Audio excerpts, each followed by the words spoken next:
Le beau à l'intérieur des grands édifices et les techniques d'aménagement d'un appartement, eh bien, qu'il soit reparti sur une petite ou une grande superficie, autant de missions que l'on attribue à l'architecture d'intérieur, vous l'aurez bien compris. Nous allons en parler aujourd'hui et pas beaucoup de personnes qui connaissent l'architecture d'intérieur. Ce sera pour nous de donner de plus amples détails sur ce domaine d'activité dans ce numéro de Habitat à la Une. Allez, c'est parti, juste après le sommaire. Classé parmi les acteurs intervenant en amont et en aval dans un projet de construction, l'architecte d'intérieur est très souvent associé à un décorateur d'intérieur.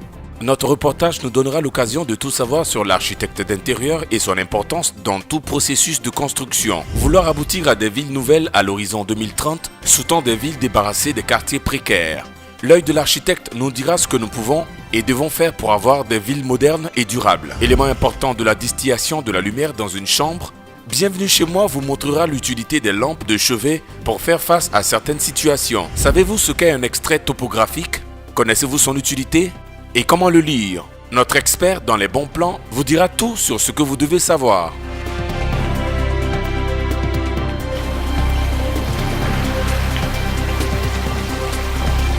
Architecte au même titre que ceux intervenant sur les chantiers en construction, l'architecte d'intérieur est un acteur très important dans le domaine de la décoration en général. Nous allons dans ce numéro de Habitat à la Une nous poser plusieurs questions. Qui est exactement l'architecte d'intérieur? Et aussi, est-il juste un décorateur d'intérieur? Et une dernière question, comment peut-il contribuer à la construction de nos villes? Allons savoir dans notre reportage. L'architecture d'intérieur, c'est la décoration à l'intérieur d'une maison. L'architecture d'intérieur, je pense que c'est la conception qu'on fait de l'intérieur d'une maison, l'harmonie qu'on y crée et tout ce qu'on peut y mettre pour créer une joie de vivre dans cette maison. L'architecture d'intérieur, c'est la décoration de l'intérieur d'une maison. C'est tout un ensemble de techniques pour rendre la maison plus gaie. L'architecture d'intérieur, c'est tout ce qui rend beau l'intérieur d'une maison, toute la décoration qu'on peut y mettre pour rendre la maison plus belle. L'architecture d'intérieur, c'est tout ce qui est décoration de l'intérieur de la maison. Je pense qu'un décorateur, il est un peu plus axé sur l'événementiel, sur des événements particuliers. Je pense qu'un mariage, c'est celui-là qui harmonise un peu les couleurs à l'intérieur d'une maison. Et un architecte d'intérieur, c'est celui-là qui crée une harmonie entre les différents espaces qui existent dans une maison. L'architecte d'intérieur est formé dans une école adaptée avec des diplômes qualifiés.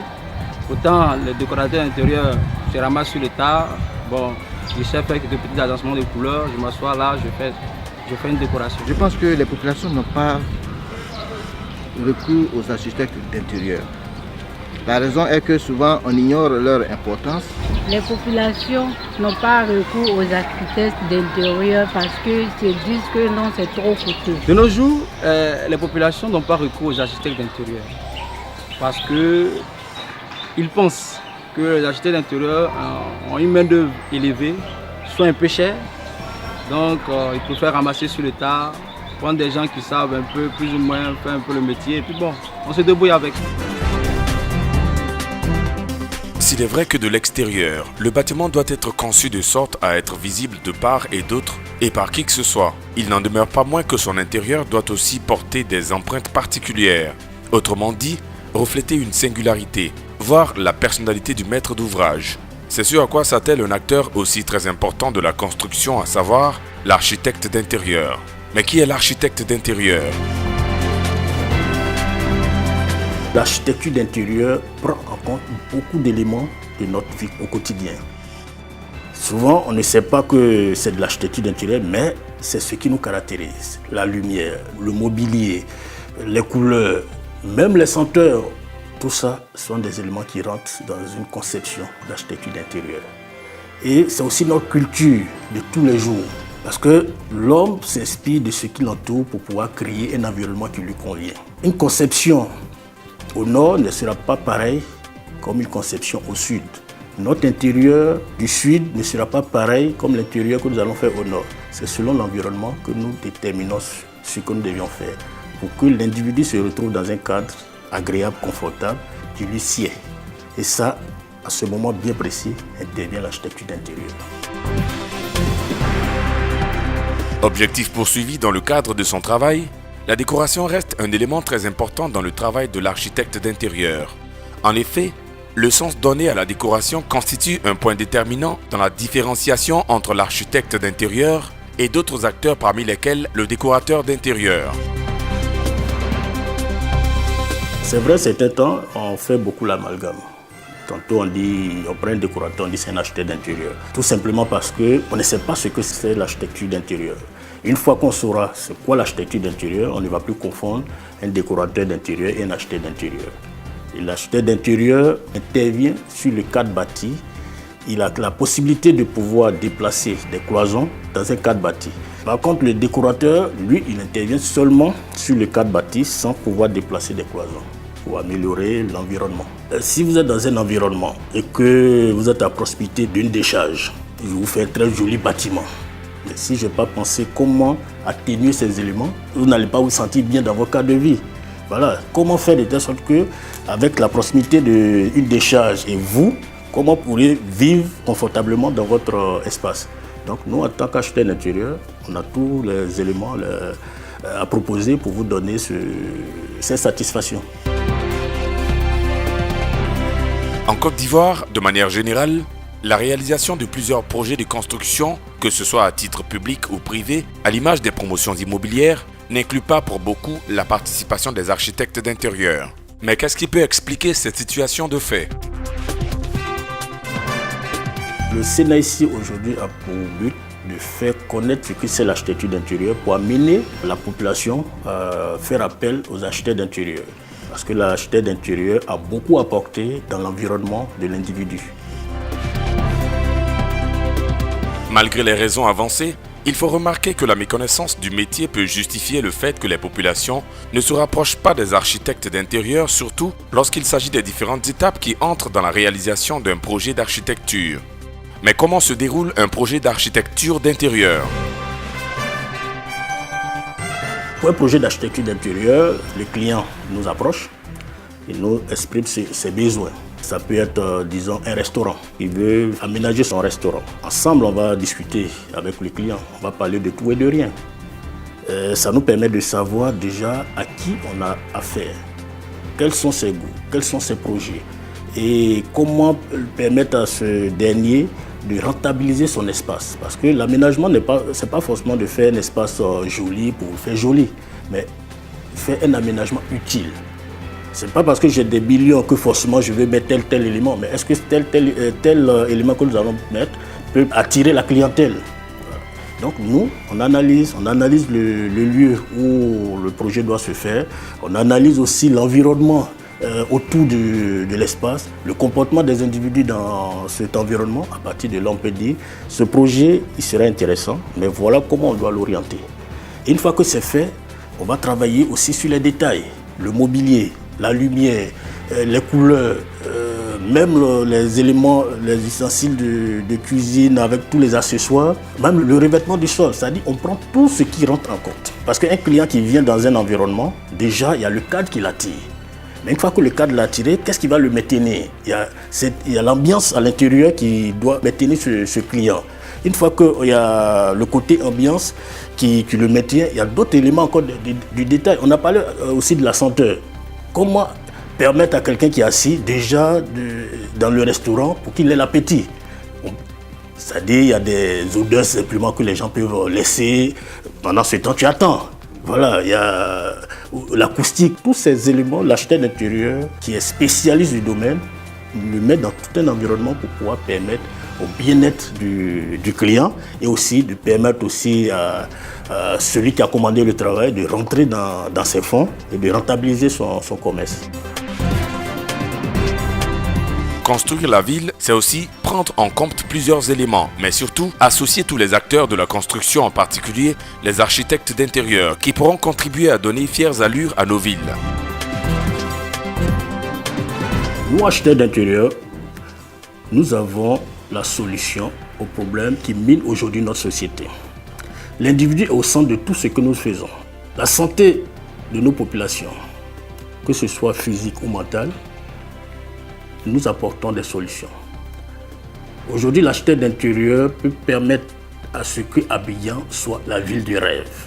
Parce que quand l'individu se sent bien, quand sa santé mentale se porte bien, quand sa santé physique se porte bien, je pense qu'on ne demande rien d'autre à ce que la société se porte bien. Et ça facilitera le travail de nos dirigeants. Faites appel aux architectes d'intérieur pour pouvoir permettre aujourd'hui à la Côte d'Ivoire, à l'Afrique, de pouvoir atteindre le sommet. Que chacun puisse réaliser ses rêves. Et ces rêves, nous sommes là pour pouvoir vous permettre de pouvoir les réaliser. Construire la ville de demain est-il possible sans les quartiers précaires? Comment mettre fin à la prolifération de ces quartiers dans la cité? L'œil de l'architecte nous en dira plus. Qu'appelle-t-on quartier précaire? Un quartier précaire, c'est un quartier qui n'a pas été planifié ni autorisé. Il y a eu une installation donc de fait. Donc il n'y a aucune garantie en s'installant dans ces quartiers de la pérennité de ce qu'on va y investir. Parce que tout ce qui est précaire est éphémère. Quelles sont ses caractéristiques? N'ayant pas été planifié, le cadre de vie est insalubre. Il y a l'agencement des structures qui sont de façon désordonnée et surtout il n'y a pas d'équipement, le minimum d'équipement. Et surtout les matériaux de construction sont des matériaux donc, de récupération. Ça peut être des vieilles tôles récupérées quelque part, du bois de décoffrage.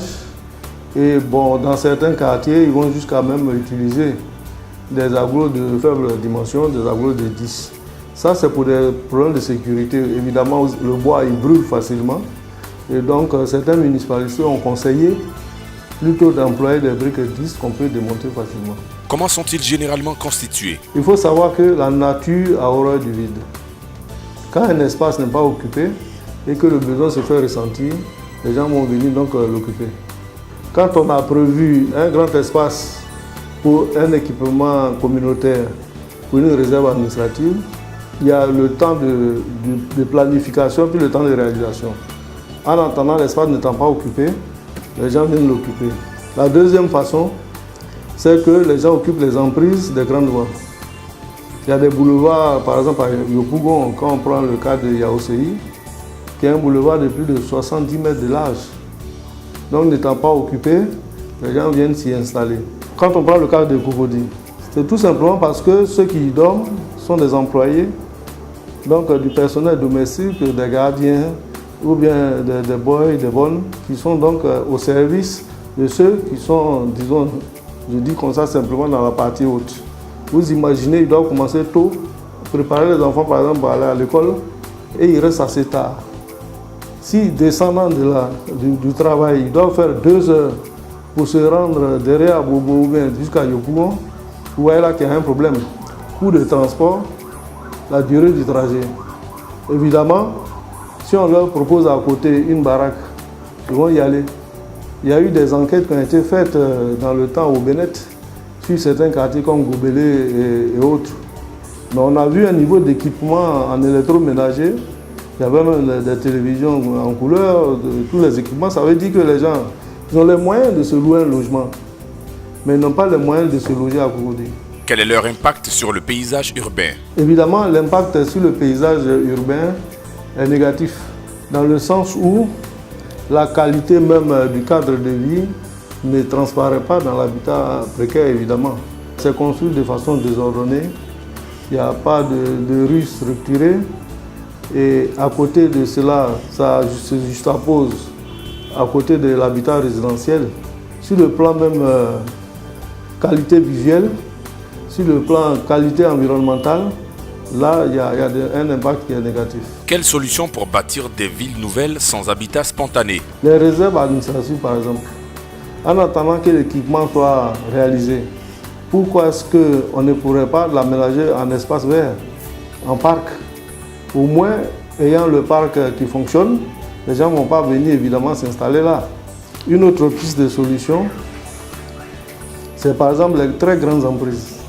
Il y a des emprises de près de 100 mètres pour les voies futures. Pourquoi est-ce qu'on ne peut pas commencer par les 2 extrémités? On commence par les 2 extrémités. On a des voies à sens unique.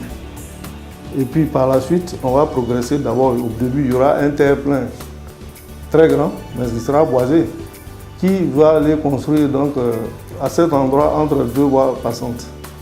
Ça fait qu'on pourrait élargir les voies en venant vers l'intérieur et je pense que ça pourrait être une solution envisageable. Une autre solution, et déjà l'État a commencé à la donner. Dans tous les nouveaux lotissements, il est prévu 5% pour l'habitat social. Mais moi je dirais mieux, pourquoi ne pas concéder de façon gracieuse aux communes pour que ces communes puissent y bâtir des maisons sociales, réellement sociales, où elles pourraient ça pourrait constituer un parc locatif pour ces communes, elles pourraient y loger ces agents et pourquoi pas des fonctionnaires qui ne sont pas aisés et pourquoi pas aussi le personnel de maison.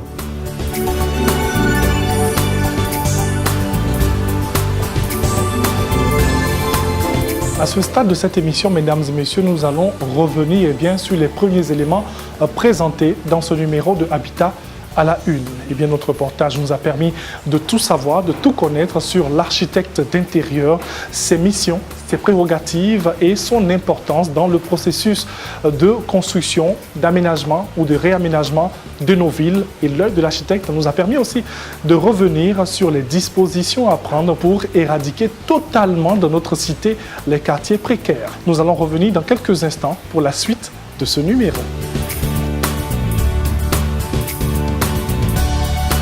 Vous êtes sur RTI 1 et vous suivez Habitat à la une. Un tout autre sujet.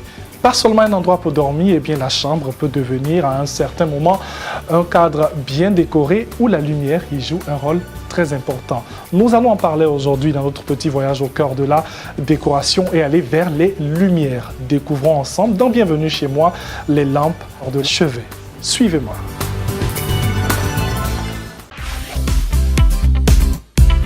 Je suis Audrey Kamagaté et c'est un réel plaisir pour moi de vous faire découvrir l'univers de la lampe de chevet. Dans la chambre, la lampe de chevet est ce luminaire-là qui est incontournable. Beaucoup plus agréable qu'un plafonnier ou qu'un lampadaire, la lampe de chevet diffuse une lumière tamisée, idéale pour la chambre pour s'y détendre les soirs et le matin pour se réveiller en douceur. Pour plus de détails, je vous invite à suivre maintenant l'intervention de notre spécialiste.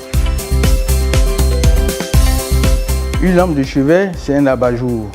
Un abat-jour, c'est un dispositif qui se met sur une douille qui permet d'adoucir la lumière, de manière à ce qu'il y ait un confort vraiment visuel pour la personne. Donc, une lampe de chevet, c'est un abat-jour, c'est-à-dire une lampe apposée. Les lampes apposées, c'est la plus grande famille. Vous trouvez les lampes qu'on voit au salon, les grandes lampes, et les lampes plus petites se mettent dans la chambre. Ce sont ces lampes-là qu'on appelle des lampes de chevet. La lampe de chevet, c'est la lampe la plus utile en fait. C'est la lampe avec laquelle on passe le plus de temps. C'est la lampe qui veille sur vous. Lorsque vous venez du travail fatigué, vous avez besoin de vous reposer. C'est la lampe de chevet qui vous attend par sa lumière tamisée, vous invite à bien vous reposer de manière à pouvoir commencer le travail en forme le lendemain. Donc la lampe de chevet participe beaucoup à la santé de l'individu puisque la lampe de chevet permet à l'individu de bien se reposer. Parce qu'en fait, lorsque vous êtes dans l'obscurité dans votre chambre et que vous vous réveillez brusquement, si vous n'avez pas de lampe de chevet, vous allumez une lampe qui a une lumière vive, aussitôt, vous ne pouvez plus vous rendormir parce qu'une lumière vive invite le corps humain au travail alors que la lampe de chevet s'allume en douceur et vous permet de vous reposer encore et continuer votre sommeil. Vous avez besoin de lire. À côté, vous allumez votre lampe de chevet. Vous ne gênez pas votre partenaire. Vous lisez calmement. Lorsque vous avez envie de dormir, vous dormez.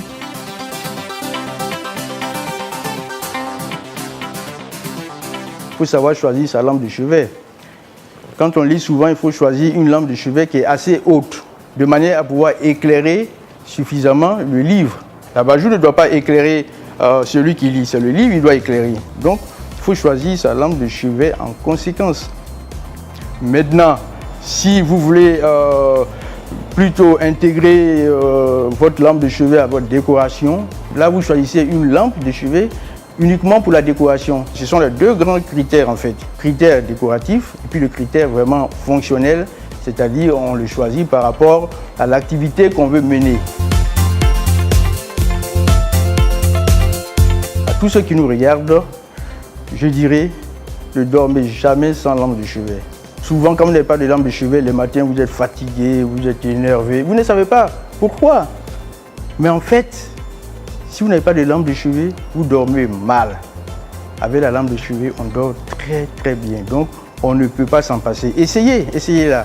Vous verrez, vous ne pourrez jamais vous en passer.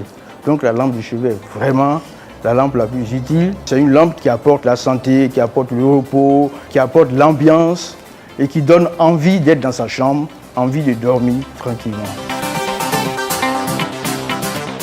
En conclusion, nous pouvons retenir que la lampe de chevet, fidèle complice de vos coins de nuit, vous accompagne lors de vos moments de lecture ou même de travail dans votre chambre. Il ne faut donc pas négliger ni l'éclairage ni le style.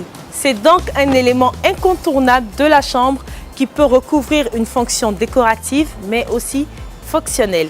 Allez, je vous souhaite une bonne décoration chez vous. Élément capital dans la lecture des données géographiques du niveau des sols, l'extrait topographique, mesdames et messieurs, est un élément clé, un élément majeur même dans la constitution des dossiers techniques de construction, les bons plans, pour tout savoir. Qu'est-ce qu'un extrait topographique?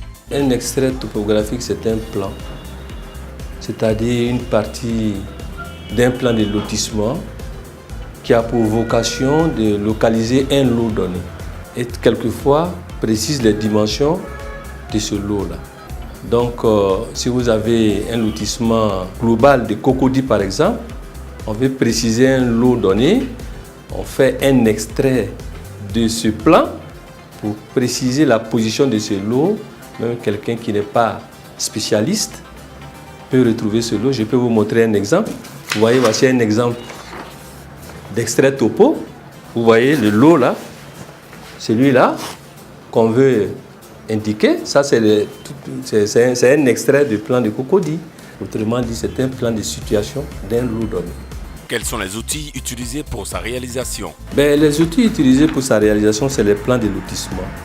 Les plans de lotissement des villes, des quartiers ou les plans cadastraux qui montrent l'ensemble de toutes les parcelles d'un quartier donné ou d'une ville donnée. Donc, si on veut donner la position d'un lot donné, on extrait une partie et on précise avec des éléments qui peuvent permettre d'identifier ces lots sur le terrain. Comment lire un extrait topographique? Il suffit de mettre des éléments d'identification. Des éléments d'identification sur l'extrait. Ici, par exemple, j'ai pris ce cas. Il suffit tout simplement d'identifier un objet qui se trouve sur le plan et un objet qui se trouve sur le terrain. Et puis vous allez voir la voie qui mène au lot en question, tout simplement. Je vous donne ça, vous êtes capable d'identifier ça sans problème. Quelle est l'utilité d'un extrait topographique? L'utilité vient du rôle que l'extrait joue, c'est-à-dire la localisation, l'identification d'un lot donné, d'une parcelle donnée. Mais ce que je voudrais préciser, c'est que c'est vrai pour le commun des mortels, lorsqu'on donne un plan, il peut se débrouiller, mais pour des identifications, il est toujours conseillé de s'adresser à un spécialiste, à un cabinet de géomètres experts qui a pour rôle spécifique d'identifier les éléments qui sont sur un plan et les mêmes éléments, les équivalents sur le terrain. Donc c'est un conseil, sinon en principe tout le monde peut, à partir d'un extrait, s'il est un peu rodé, il peut pouvoir lire effectivement, retrouver l'objet. Mais c'est toujours conseillé de s'adresser à un spécialiste qui est le géomètre expert pour pouvoir vous orienter pour vos transactions. Ne vous engagez jamais dans les transactions sans vous référer à un géomètre expert. Nous sommes souvent appelés même par des concitoyens qui sont aux États-Unis, en Europe, pour suivre des transactions pour eux ici. Identifier les lots, pour voir si effectivement les références qu'on lui a données, est-ce que sur le terrain c'est exact. Le spécialiste qui est reconnu, c'est le géomètre expert, qui peut même faire produire un rapport pour justifier ce qu'il est en train de dire. Pour tout savoir sur l'habitat, sur l'architecture, la politique de logement de l'État de Côte d'Ivoire, des conseils en matière de construction ou même la décoration comme aujourd'hui, eh bien, mesdames et messieurs, suivez Habitat à la une, votre émission spécialisée. Grand plaisir de vous retrouver la semaine prochaine pour décortiquer encore un autre numéro. Nous espérons que vous avez eu de plus amples informations sur l'architecte d'intérieur. Allez, portez-vous bien et ensemble, oui, terminons en beauté. Pour toutes vos suggestions et participations à l'émission, contactez-nous à l'adresse email suivante: habitat@rti.ci ou via notre page Facebook www.facebook.com/habitat à la une/